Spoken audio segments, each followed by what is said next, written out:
আজকে আমি তোমাদের জন্যে যারা কম্পিটিটিভ এক্সাম দেবে বা যে কোনো ধরনের পরীক্ষা তোমরা দেবে একটা চ্যাপ্টারের কিছুটা পোর্শন আমি একটু বলার চেষ্টা করব।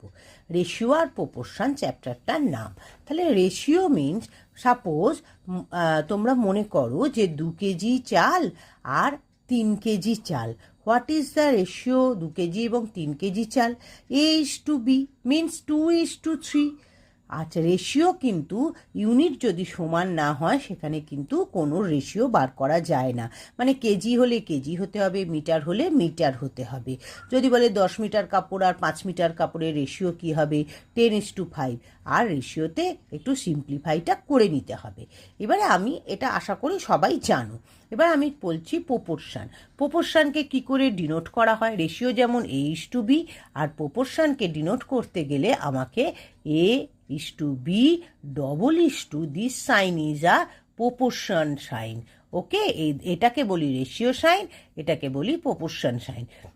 C:D। তাহলে প্রপোর্শনকে আমরা কিভাবে লিখতে পারি? A/B = C/D আকারে লিখতে পারি। রেশিও হচ্ছে A:B। রেশিওকে আমরা কিভাবে লিখব? A/B। আর হিয়ার প্রপোর্শনকে আমি কিভাবে লিখবে? A/B। Proportion means C/D। এবার যদি আমরা বলি কন্টিনিউয়াস প্রপোর্শন মিনস পর পর হবে। A/B = B/C = C/D। এবার কন্টিনিউয়াস প্রপোর্শনে কী করে পার্টিকুলার ভ্যালুগুলো বার করা যায় তার একটা রুল আমি এখানে লিখে রেখেছি। প্রথমে আমাকে এখানে একটা কে লেট করে নেব। লেট কে, তাহলে A=BK, B=CK অ্যান্ড C=DK। তাহলে B=CK। What is the value of C means DK। তাহলে DK into K, this is DK square. আর here BK. What is the value of B? DK square into K means DK cube.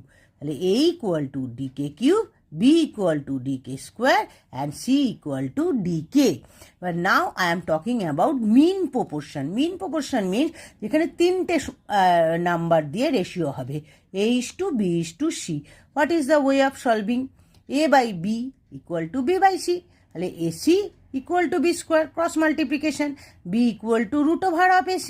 ওকে, তাহলে B √AC is a mean proportion. And here এই continuous প্রপোর্শনের ক্ষেত্রে এর ভ্যালুটা হয়ে যাবে DK cube, বির ভ্যালুটা হয়ে যাবে DK স্কোয়ার অ্যান্ড সির ভ্যালুটা হয়ে যাবে DK। আরও অনেক কিছু বলার ছিল, মোটামুটি আমি ধরেই নিচ্ছি তোমরা যেহেতু কম্পিটিটিভ এক্সাম দিচ্ছ